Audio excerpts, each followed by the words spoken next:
This week, it's a second chance for Tauzemup on the road to UFC. This is my last shot. Let's be honest, if I mess this up, the door's going to close pretty quickly. Dan Hooker's take on the light heavyweight title picture. It's kind of come down to between him and Dominic Reyes. I think like Carlos head and shoulders will be next lined up for the world title. And who will win the lightweight title at UFC 317?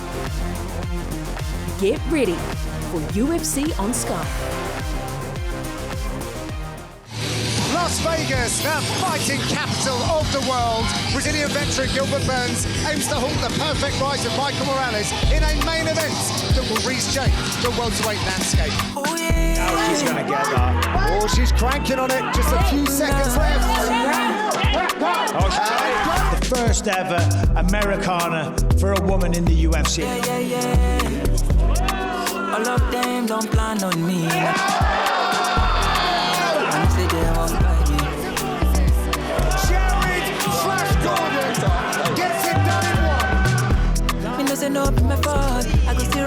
That's what Jared Gordon's capable of, and that's what he's been telling the world all this time.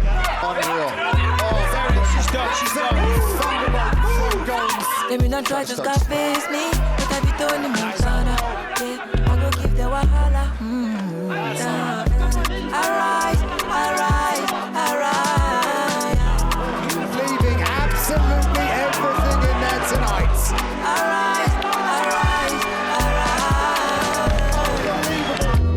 Mi más grande influencia dentro y fuera del octágono siempre ha sido mi mamá. Ella es la deportista que más admiro. Creo que es el deportista que... It's my destination and my journey. Shots from Morales, finding a home. Yeah, he placed that perfectly. That's power shot by Morales. He's a big shot. It goes down. I thought I really want to have my peace of mind. Trying to survive. The heart on this man. This is good. It's over. The record remains unblemished. Michael Morales is the real deal. Tell the Madalena, keep an eye on this man because he's coming for that belt. Alright.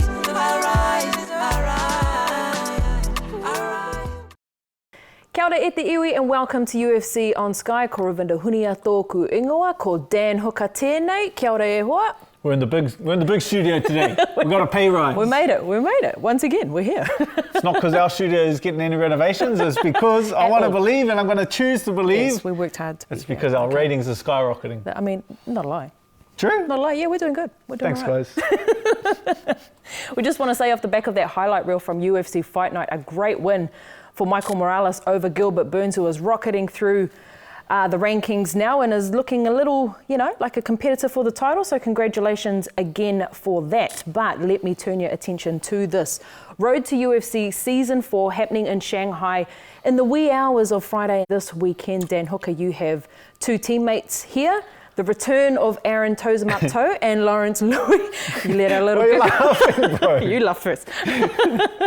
But talk to us first. Let's start with Tau, moving into the flyweight division and giving this UFC thing another crack. Yeah, well, Road to UFC, it's like essentially what's held at the UFC PI in Shanghai. And it's essentially like another contender series, but for the Asia Pacific region.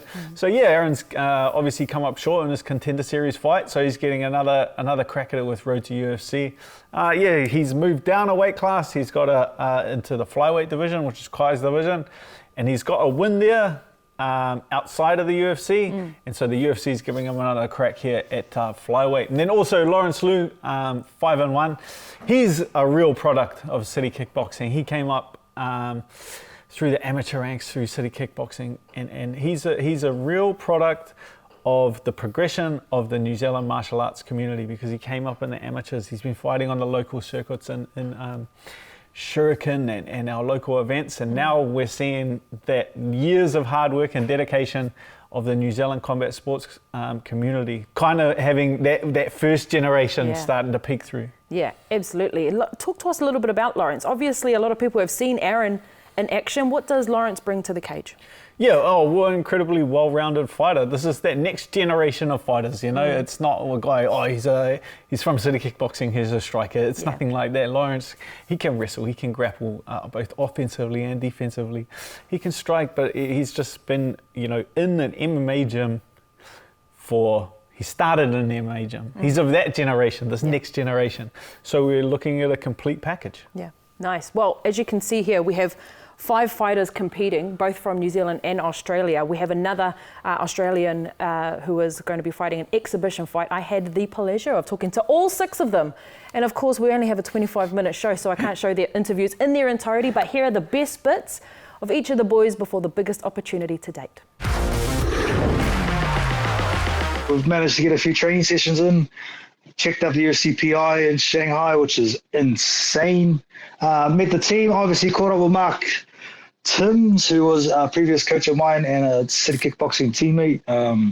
And yeah, just kind of getting our roots settled back in Shanghai. I've obviously never been here, but Laurie's Chinese, so I'm calling it home because I came with him.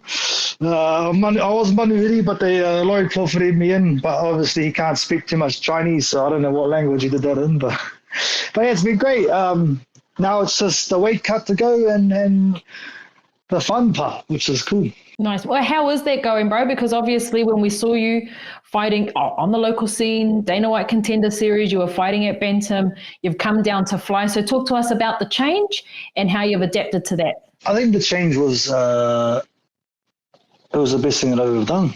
It's the best accidental decision I've ever made. The universe has realigned me, and obviously after losing the Dana White Contender Series fight, Hunter Campbell proposed to Eugene if I make flyweight, if I can make flyweight, and I do well at that weight class and I perform, I have a few good performances, I can possibly get another opportunity to try get into the UFC. So that's how all of this came about. And yeah, to drop down to flyweight has been amazing. My body's performing better, my mind's actually a lot more clearer, my reflexes are faster, my gas tank's bigger. I move a lot quicker, obviously, because I'm about 5 kilos lighter. But I've maintained the power that I had at bantamweight, which is going to be quite cool to test out on the world's best. Kia tau te rangi Māori e nai nei. It's everything's kind of settled. I feel like, yeah, this is exactly where I'm meant to be and exactly how it's meant to happen. I get another opportunity at the thing that I excel at most, that I enjoy most, and that I can provide most for my family, my people, and it gives me a bright light in the future, and hopefully it inspires a few others that when things go wrong, that it's actually not the end, it's the start of something better. So that's cool. I think it's been the first camp where I felt so much support, and partly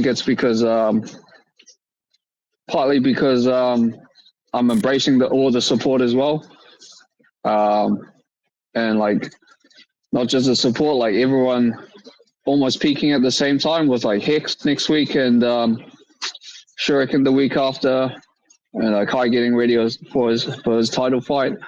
It's a great atmosphere at the moment. I've heard Eugene say this before. Say the best gym in the world is the one that works for you, and this is the gym that works for me. And talk to us about getting this opportunity. Someone didn't make it to the fight. I think it was visa issues. Not going to apologize to that guy or for taking a spot. Like, it is what it is. And I had already been in camp at the time, and I just carried on what I was doing.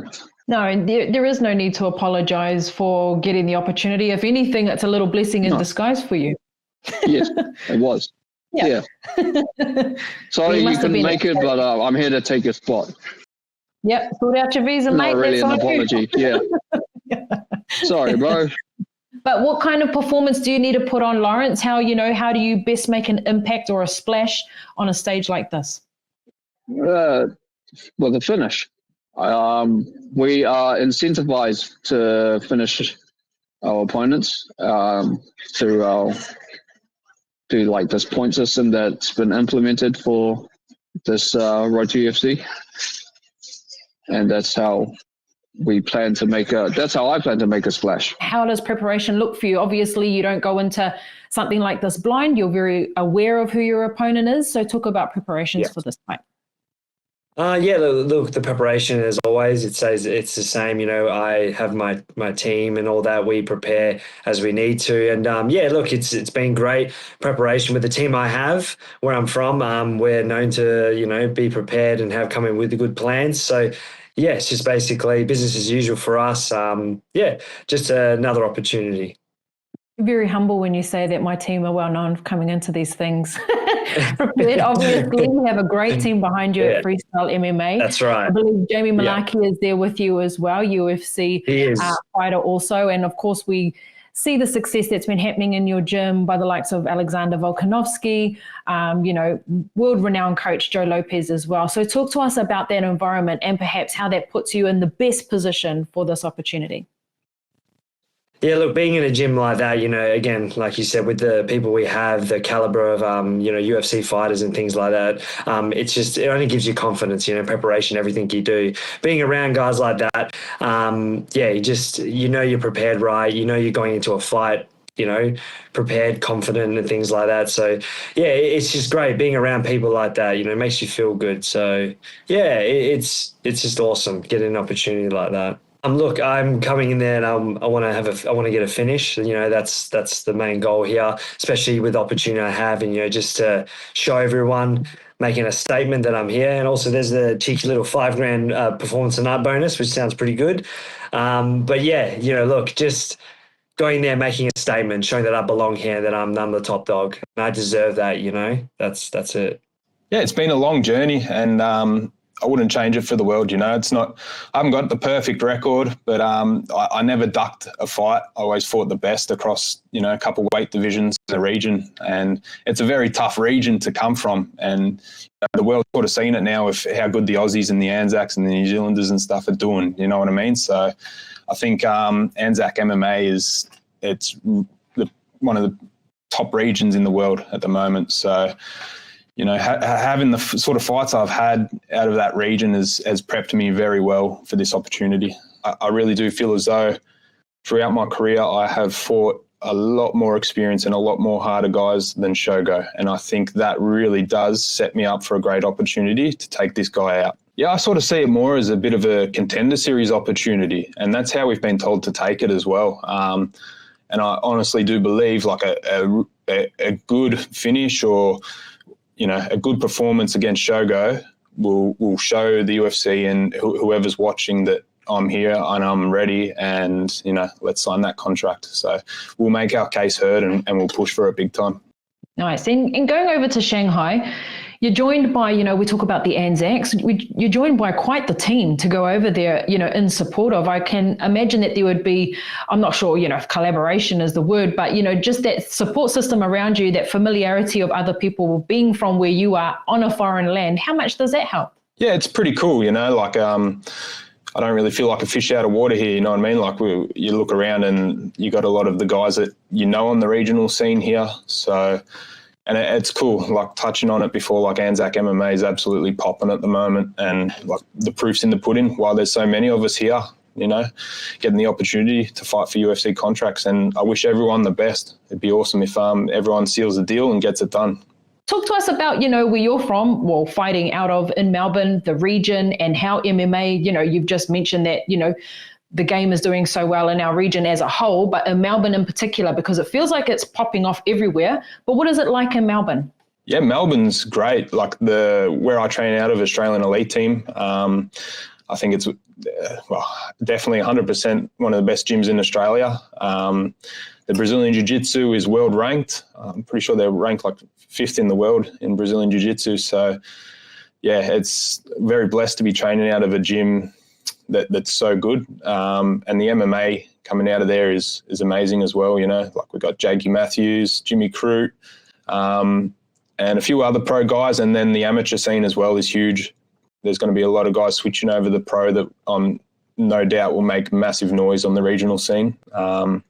So, yeah, there's a lot of momentum coming out of the gym, and momentum in a gym is very important. yeah, and it's a no bullshit kind of gym, you know what I mean? So we all work together, all help each other to prepare for fights and achieve our dreams and whatnot. So, yeah, I think Melbourne MMA is, it's popping. I don't care where the fight goes. I just know that I'll get the finish, and a knockout will be bittersweet, you know what I mean? Like that's what I'm always aiming for, is the knockout. Head kicks, right hands, hooks, whatever, knees, elbows, I don't care. Whatever way it comes, I'll find it. To be honest, it doesn't feel all that different to me. You know, like I get a little bit of excitement whenever I walk past a sign that says UFC, and I remember like, oh wow, this is a big opportunity. But apart from that, like this is something I'm so at home with. Like, it's something I've done like a bunch of times. The promotion that I fight on, Eternal, constantly has us doing interviews and media and different photo shoots and stuff. So all of that feels familiar. Yeah, I don't feel like the nerves have gotten to me at this point. Like it feels like just another fight week. The sport is growing a completely new level, especially in that ANZAC region. Like we're putting out such good fighters. We're getting such good representation on the top level. And now we're we have a bunch of people on this tournament from the ANZAC region. So we're really kind of filling out our representation all throughout the sport, top, middle, and bottom level. Talk about what journey you've taken to be best prepared. Yeah, so each fight I feel like I've sharpened up a little bit. I've gotten better skills. In the past, I want to say year and a half, 2 years maybe, I really have felt a huge growth in my decision making and my maturity as a fighter. I think for a lot of my pro career, I had a lot of skills, but I wasn't using them to the full extent. Whereas nowadays, I feel like I'm able to really use my skills. You know, like it feels like I'm just playing a game when I'm in there and I'm fighting. It doesn't feel like much thought is needed. It feels like a lot comes out very natural, and I can just very loosely kind of think about strategies and let my body respond to what's in front of me. I also think about Queensland in the bigger scheme of things. And I kind of thought it was kind of the home for UFC MMA for a long time there, because, you know, there was a time where MMA wasn't legal anywhere else. And even our New Zealand fighters, James Tahuna, Dylan Andrews, Mark Hunt, were based up there, getting ready for Pride and getting ready for when the UFC first came, you know, to Australia well before it came to New Zealand. And I feel like there's, you know, with you guys there, there's a little bit perhaps of a resurgence of Queensland MMA. A lot of people know it as a cowboy state, you know, the commission is a lot more lax in Queensland. If you ever go fight in New South Wales or Perth, the commission sometimes kind of seems like they don't really like the sport that much, but it's not the case in Queensland, you know. As far as I know, anyone can run a fight show in Queensland. I don't think that there's too many rules around it. And it's great because it gives lots of opportunities to lots of different fighters. Absolutely. Look, before I let you go, what kind of performance do you want to put on this weekend? What do you need to show to kind of solidify yourself moving forward? Yeah, this weekend I look to put on a sharp and violent performance. This guy that I'm fighting is 11-0, and I want to make it look like he's 0-11. You know, I want to make it look pretty one-sided in my favor. Look, the one thing that really stood out to me speaking to these fighters about their journeys and the foundation is, yes, they've all competed on cards like Eternal, XFC, Shuriken, Hex, but it's also the people that they're training with. And you spoke about second-generation fighters, that these guys are the second-generation fighters, but it's the likes of yourself and the guys who have kind of paved the way and made our region, you know, an undeniable region to look at for UFC talent. What are your thoughts on this? Because you've kind of set the blueprint for these boys to come through now. Yeah, pretty much all these guys have a pretty well-established UFC fighter in the mix. And it's like the age-old saying, it's not what you know, it's who you know. I don't think that's any real secret in the UFC that you've got to know a guy. Yeah. Someone's got to have the numbers. So obviously if you have, you know, Alexander Volkanovski's teammate, Israel Adesanya's teammate, and then their coaches and their they have these higher level champions vouching for a guy and saying you need to throw this guy in the mix. Obviously, the UFC is far more inclined to give that guy a shot. Yeah. Was that ever on your mind when you started? Because when you were introduced to New Zealand MMA. I didn't know anyone. No, you didn't. You didn't. So you know. had to do all that groundwork, and create, I don't know if it was intentional or not, to kind of put it in a situation it is now. So that the look of it is going to look very different when you eventually hang up the gloves to how you found it. Yeah, I just stumbled over the UFC matchmaker's email and I just emailed him in and I was like, hey. Hello. Yeah, I was like, hey, heard you're coming to New Zealand. So yeah, these guys don't have to do that. They just have to kind of show up to a gym and I'll coach. Like, it's pretty well established. There's like a well-established way to get into the UFC. That pathway is very clear for fighters these days. It is very long and it is very difficult, but there is a clear pathway now. And again, speaking of that second generation of fighter, I mean, I think it's unofficially official that Cam Ralston also gets a second shot to make his way to the UFC, with possibly coming on to Dana White Contender Series. Are you going to get me in trouble again? No, because his opponent... Oh, Rav, always dragging my good name through the mud. No, his opponent came out onto Reddit, a potential opponent. Oh, so his opponent talked about wink, it. wink.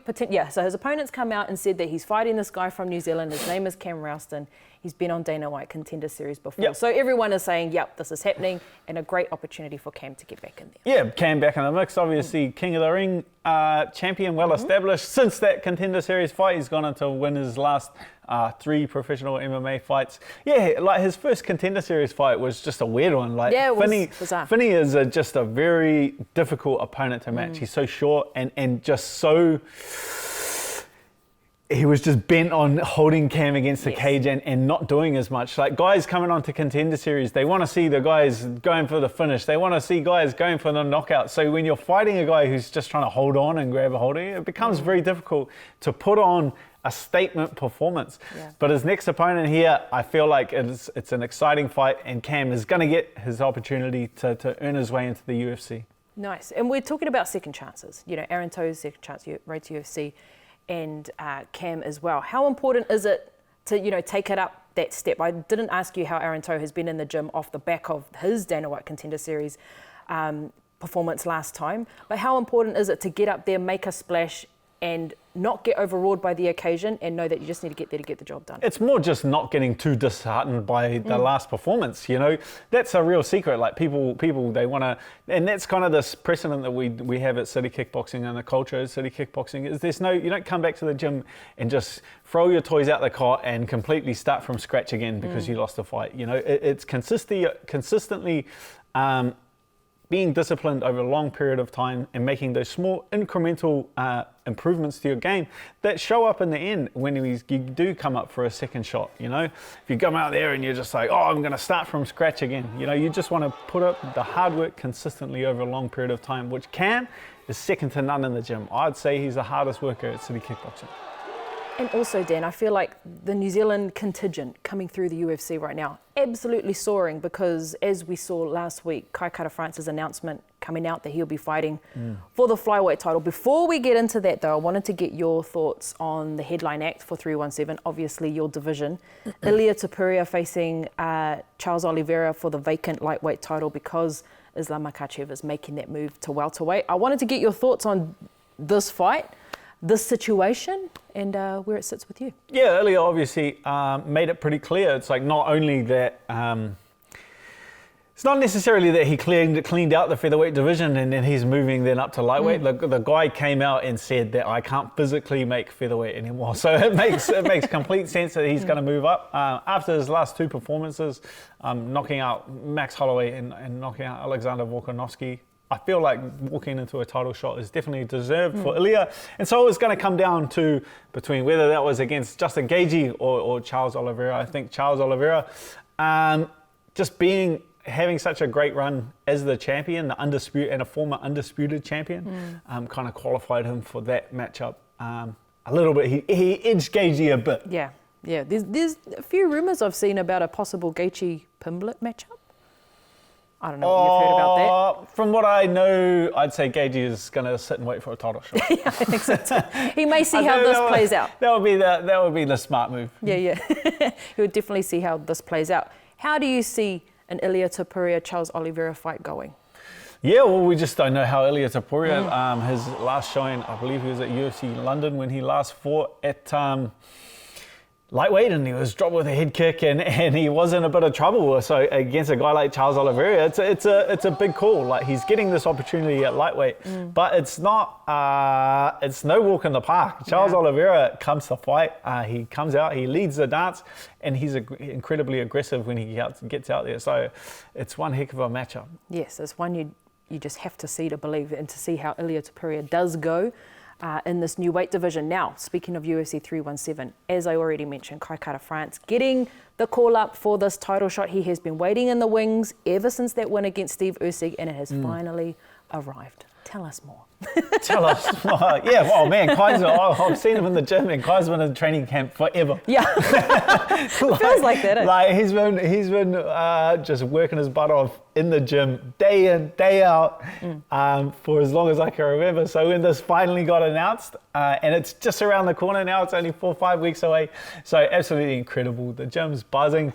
And we really have high expectations that we're going to have another world championship brought back to New Zealand. Yeah. What is the vibe like at City Kickboxing when this happens? Obviously not the first time a title shot has, come up for your gym, but when you think about everyone else that gets ready for their fights on the local scene and all these other things, it must be just an amazing environment to be a part of. It's cool to be around. It's just absolute snowball. Like, we're 4 or 5 weeks now, so it's like it's just starting to rumble, but it just progressively, the energy just picks up and up.